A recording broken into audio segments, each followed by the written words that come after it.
ಎಲ್ಲರಿಗೂ ನಮಸ್ಕಾರ. ನಾನು ನಿಮ್ಮ ಪ್ರೊಫೆಸರ್ ಪ್ರಿಯಾಂಕಾ ಕುಲಕರ್ಣಿ. ಇವತ್ತಿನ ಒಂದು ತರಗತಿಯಲ್ಲಿ ನಾವು ಪ್ರೈಸ್ ಡಿಸ್ಕ್ರಿಮಿನೇಷನ್ ಅಂಡರ್ ಮೊನೋಪೊಲಿ ಎನ್ನುವಂತಹ ಇಂಪಾರ್ಟೆಂಟ್ ಟಾಪಿಕ್ ಅನ್ನು ಡಿಸ್ಕಸ್ ಮಾಡಲಿದ್ದೇವೆ. ನಿಮಗೆಲ್ಲ ತಿಳಿದಿರುವ ಹಾಗೆ ನಮ್ಮ ಒಂದು ಜಟಾಯು ಕರಿಯರ್ ಅಕಾಡೆಮಿ ಅಪ್ಲಿಕೇಶನ್ ಅಲ್ಲಿ ಪೇಡ್ ಕ್ಲಾಸಸ್ ನಡೆಯುತ್ತೆ for KSET and net exams. ಆ ಒಂದು ಅಪ್ಲಿಕೇಶನ್ ನಾವು ಏನ್ ಕ್ಲಾಸಸ್ ಅನ್ನ ತಗೊಳ್ತೀವಿ ಅದರ ಒಂದು ಪುಟ್ಟ ಪುಟ್ಟ ಕ್ಲಿಪ್ಸ್ ಆಗಿರಬಹುದು, ಅದರ ಒಂದು ಭಾಗವಾಗಿರಬಹುದು, ನಾನು ಇಲ್ಲಿ ಯೂಟ್ಯೂಬ್ ಅಲ್ಲಿ ಅಪ್ಲೋಡ್ ಮಾಡ್ತಾ ಇರ್ತೀನಿ. ಸೊ ನಮ್ಮ ಯೂಟ್ಯೂಬ್ ಕಮ್ಯುನಿಟಿಗೂ ಕೂಡ ಹೆಲ್ಪ್ ಆಗಲಿ ಅಂತ. ಸೊ ಇವಾಗ ನಾವು ಇಕನಾಮಿಕ್ಸ್ ಅನ್ನ ಟೀಚ್ ಮಾಡ್ತಾ ಇದ್ದೇವೆ. ಅದ್ರ ಜೊತೆಗೆ ಇಲ್ಲಿ ಇಕನಾಮಿಕ್ಸ್ ನ ಕೆಲವು ಭಾಗಗಳನ್ನ ನಾನು ಅಪ್ಲೋಡ್ ಮಾಡ್ತಾ ಇರ್ತೀನಿ. ಸೊ ಪ್ರೈಸ್ ಡಿಸ್ಕ್ರಿಮಿನೇಷನ್ ಅಂದ್ರೆ ಏನು, ಪ್ರೈಸ್ ಡಿಟರ್ಮಿನೇಷನ್ ಅನ್ನ ಆಲ್ರೆಡಿ ನಾನು ಅಪ್ಲೋಡ್ ಮಾಡಿದೀನಿ. ಪ್ರೈಸ್ ಡಿಸ್ಕ್ರಿಮಿನೇಷನ್ ಅಂದ್ರೆ ಏನು? ಮೊದಲನೇದಾಗಿ ನಿಮಗೆ ಮೊನೋಪೊಲಿ ಅಂದ್ರೆ ಗೊತ್ತಿದೆ. Monopoly is nothing but single seller market. ಓಕೆನಾ? ಮೊನೋಪೋಲಿಯಲ್ಲಿ ಏನಿರುತ್ತೆ, ಒಬ್ಬನೇ ಸಿಂಗಲ್ ಸೆಲ್ಲರ್ ಇರ್ತಾನೆ, ಆತನ ಒಂದು ಡಾಮಿನೆನ್ಸ್ ಇರುತ್ತೆ ಮಾರ್ಕೆಟ್ ಅಲ್ಲಿ. ಸೊ ಸಿಂಗಲ್ ಸೆಲ್ಲರ್, ಮೊನೋಪೋಲಿ ಅಂದ್ರೆ ಏನು? ಸಿಂಗಲ್ ಸೆಲ್ಲರ್ ಮಾರ್ಕೆಟ್ ಅಂತ. ಇಲ್ಲಿ ಸಿಂಗಲ್ ಸೆಲ್ಲರ್ ಆಗಿರೋನು ಯಾವಾಗ ಪ್ರೈಸ್ ಡಿಸ್ಕ್ರಿಮಿನೇಷನ್ ಮಾಡೋಕೆ ಸಾಧ್ಯ ಹೇಳಿ? ಆತ ಸಿಂಗಲ್ ಸೆಲ್ಲರ್ ಆಗಿರ್ತಾನೆ, ಅದರ ಜೊತೆಗೆ ಇಲಾಸ್ಟಿಸಿಟಿ ಆಫ್ ಡಿಮಾಂಡ್ ಏನಿರುತ್ತೆ, ಡಿಫ್ರೆಂಟ್ ಮಾರ್ಕೆಟ್ ಅಲ್ಲಿ ಡಿಫ್ರೆಂಟ್ ಇಲಾಸ್ಟಿಸಿಟಿ ಆಫ್ ಡಿಮಾಂಡ್ ಇರುತ್ತೆ. ಆಗ ಮಾತ್ರ ಈ ಒಂದು ಪ್ರೈಸ್ ಡಿಸ್ಕ್ರಿಮಿನೇಷನ್ ನ ಮಾಡಕ್ಕೆ ಸಾಧ್ಯ. ಸೊ ಈ ಒಂದು ಪ್ರೈಸ್ ಡಿಸ್ಕ್ರಿಮಿನೇಷನ್ ಅಂದ್ರೆ ಏನು ಮೊದಲೇದಾಗಿ ತಿಳ್ಕೊಳ್ಬೇಕು. ನೋಡಿ, charging different prices to different customers ಅಂತ ನಾವು ಹೇಳ್ಬೋದು. ಬೇರೆ ಬೇರೆ ಕಸ್ಟಮರ್ಸ್ ಗೆ ಬೇರೆ ಬೇರೆ ಪ್ರೈಸಸ್ ಅನ್ನ ನಾವು ಚಾರ್ಜ್ ಮಾಡ್ತಾ ಇದೀವಿ, ಆದ್ರೆ ನಾಟ್ ಬೇಸ್ಡ್ ಆನ್ ಕಾಸ್ಟ್ ಅಂತ. ಕಾಸ್ಟ್ ಬೇಸ್ಡ್ ಮೇಲೆ ಪ್ರೈಸ್ ಡಿಸ್ಕ್ರಿಮಿನೇಷನ್ ಅಲ್ಲ ಇದು. ಅಂದ್ರೆ ಏನು? ಒಂದು ಪ್ರಾಡಕ್ಟಿನ ಬೆಲೆ 10 ರೂಪಾಯಿ ಇದೆ ಪ್ರೊಡಕ್ಷನ್ ಕಾಸ್ಟ್, ಆದ್ರೆ ನಾನು 12 ರೂಪಾಯಿಗೆ ಮಾರಾಟ ಮಾಡ್ತಾ ಇದ್ದೀನಿ. ಇನ್ನೊಂದರ ಪ್ರೊಡಕ್ಷನ್ ಕಾಸ್ಟೇ 12 ರೂಪಾಯಿ 14 ರೂಪಾಯಿಗೆ ಮಾರಾಟ ಮಾಡ್ತಾ ಇದ್ದೀನಿ ಅಂತ ಅಲ್ಲ. ಓಕೆನಾ? We are charging different prices to different customers, not based on what? Not based on cost. Cost based ಮೇಲೆ ಅಲ್ಲ. ಓಕೆನಾ? ಸೊ ಹಾಗಾದ್ರೆ ಯಾವ ಬೇಸಿಸ್ ಮೇಲೆ ಪ್ರೈಸ್ ಡಿಸ್ಕ್ರಿಮಿನೇಷನ್ ಆಗುತ್ತೆ ಅನ್ನೋದನ್ನ ನಾವಿಲ್ಲಿ ಒನ್ ಬೈ ಒನ್ ನೋಡ್ತಾ ಹೋಗ್ಬೇಕು. ಮೊದಲನೇದಾಗಿ ನೋಡಿ, ಪ್ರೈಸ್ ಡಿಸ್ಕ್ರಿಮಿನೇಷನ್ ಅರ್ಥ ನಿಮ್ಗೆ ಗೊತ್ತಾಯ್ತು ಅನ್ಕೊಳ್ತೀನಿ.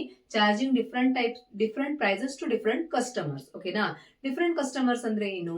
ಈಗ ಫಾರ್ ಎಕ್ಸಾಂಪಲ್ ನಾನು ಹೇಳ್ತೀನಿ, ಸ್ಟೂಡೆಂಟ್ಸ್ ಗೆ ಬೇರೆ ಪ್ರೈಸ್ ಅನ್ನ ನೀವು ಚಾರ್ಜ್ ಮಾಡ್ತಾ ಇದ್ದೀರಾ, ಅದೇ ರೀತಿ ನೀವು ಒಂದು ರಿಟೈರ್ಡ್ ಪರ್ಸನ್ಸ್ ಗೆ ಬೇರೆ ಪ್ರೈಸ್ ಅನ್ನ ಚಾರ್ಜ್ ಮಾಡ್ತಾ ಇದ್ದೀರಾ ಅನ್ಕೊಳ್ಳಿ. ಅದೇ ರೀತಿ ನೀವು ಪ್ರೈಸ್ ಚಾರ್ಜ್ ಮಾಡ್ಬೇಕಾದ್ರೆ ಒಂದು ನಾವೇನಂತೀವಿ, ಬೇರೆ ಬೇರೆ ಮಾರ್ಕೆಟ್ಸ್ ಅಲ್ಲಿ ಅಥವಾ ಬೇರೆ ಬೇರೆ ಡೇಸ್ ಅಲ್ಲಿ. Okay, for example week days ಅಲ್ಲಿ ಮೂವಿಯ ಒಂದು ಟಿಕೆಟ್ ಪ್ರೈಸಸ್ ಕಡಿಮೆ ಇರುತ್ತೆ, ವೀಕೆಂಡ್ ಅಲ್ಲಿ ಜಾಸ್ತಿ ಆಗ್ತಾ ಇರಬಹುದು. ಹೋಟೆಲ್ ಅಲ್ಲಿ ಪ್ರೈಸಸ್ ವೀಕೆಂಡ್ ಅಲ್ಲಿ ಜಾಸ್ತಿ ಆಗ್ತಾ ಇರಬಹುದು, ಆ ರೀತಿ. ಓಕೆನಾ? ಸೊ ಇಲ್ಲಿ ಅದೇ ರೀತಿ ನಿಮಗೆ ಗೊತ್ತಿದೆ, ಪ್ರೈಮ್ ಸೀಸನ್ ಒಂದು ಏನಿರುತ್ತೆ, ಎಲ್ಲರೂ ವೆಕೇಶನ್ ಗೆ ಹೋಗುವಂತಹ ಸೀಸನ್ ಈ ಒಂದು ಡಿಸೆಂಬರ್ ಜನವರಿಯ ಒಂದು ಪೀಕ್ ಅಲ್ಲಿ. ಹೌದಾ? ಆ ಒಂದು ಪೀಕ್ ಅಲ್ಲಿ ಟೂರಿಸ್ಟ್ ಸ್ಪಾಟ್ ಅಲ್ಲಿ ಪ್ರೈಸಸ್ ಜಾಸ್ತಿ ಆಗುತ್ತೆ. ಆ ರೀತಿಯ ಪ್ರೈಸ್ ಡಿಸ್ಕ್ರಿಮಿನೇಷನ್. ಓಕೆ, ಸೊ ಇಲ್ಲಿ ಪ್ರೈಸ್ ಡಿಸ್ಕ್ರಿಮಿನೇಷನ್ ಅಂತ ಬಂದಾಗ 3 ಟೈಪ್ಸ್ ಆಫ್ ಪ್ರೈಸ್ ಡಿಸ್ಕ್ರಿಮಿನೇಷನ್ ಬರುತ್ತೆ.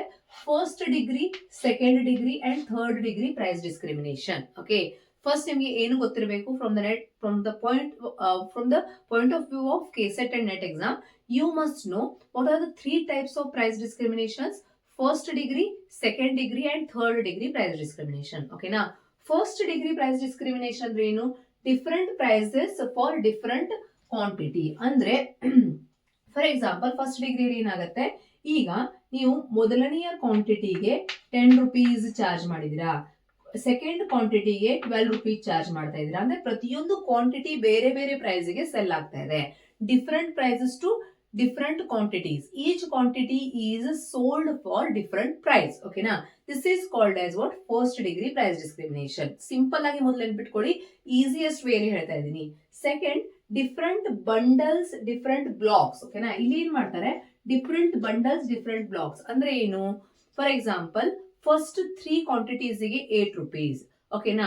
ಸೊ ಥರ್ಡ್ ಇಂದ 6th ಕ್ವಾಂಟಿಟಿ ಅಂದ್ರೆ 4, 5, 6 ಕ್ವಾಂಟಿಟಿ, ಸೆಕೆಂಡ್ ಬ್ಲಾಕ್ ಏನಿದೆ ಅದಕ್ಕೆ 10 ರುಪೀಸ್. ಹೀಗೆ ಬಂಡಲ್ಸ್ ಮಾಡಿರ್ತಾರೆ. ಫಾರ್ ಎಕ್ಸಾಂಪಲ್ 10 GB ಗೆ ಇಷ್ಟು ರೂಪಾಯಿ, ಅದರ ಮುಂದೆ 50 GB ಅಂದ್ರೆ 50 GB ಯ ಒಂದು ಬಂಡಲಿನ ಪ್ರೈಸ್ ಡಿಫರೆಂಟ್, ಈ ರೀತಿ. ಓಕೆನಾ? ಬ್ಲಾಕ್ಸ್ ಮಾಡಿರ್ತಾರೆ, ಬಂಡಲ್ಸ್ ಮಾಡಿರ್ತಾರೆ. ಇದನ್ನ ಸೆಕೆಂಡ್ ಡಿಗ್ರಿ ಪ್ರೈಸ್ ಡಿಸ್ಕ್ರಿಮಿನೇಷನ್ ಅಂತ ಕರೀತಾರೆ. ಥರ್ಡ್ ಡಿಗ್ರಿ ಅಂದ್ರೆ ಏನು? Different markets. ನೋಡಿ, ಮಾರ್ಕೆಟ್ ಎ ಅಲ್ಲಿ ಬೇರೆ ಪ್ರಾಡಕ್ಟ್ ಬೇರೆ ಪ್ರೈಸ್ ಇದೆ, ಮಾರ್ಕೆಟ್ ಬಿ ಅಲ್ಲಿ ಬೇರೆ ಪ್ರೈಸ್ ಇದೆ. ಯಾಕಂದ್ರೆ ಮಾರ್ಕೆಟ್ ಎ ಅಲ್ಲಿ ಇಲಾಸ್ಟಿಸಿಟಿ ಆಫ್ ಡಿಮಾಂಡ್ ಬೇರೆ ರೀತಿ ಇದೆ, ಮಾರ್ಕೆಟ್ ಬಿ ಅಲ್ಲಿ ಇಲಾಸ್ಟಿಸಿಟಿ ಆಫ್ ಡಿಮಾಂಡ್ ಬೇರೆ ರೀತಿಯಾಗಿದೆ. ಅರ್ಥ ಆಯ್ತಾ?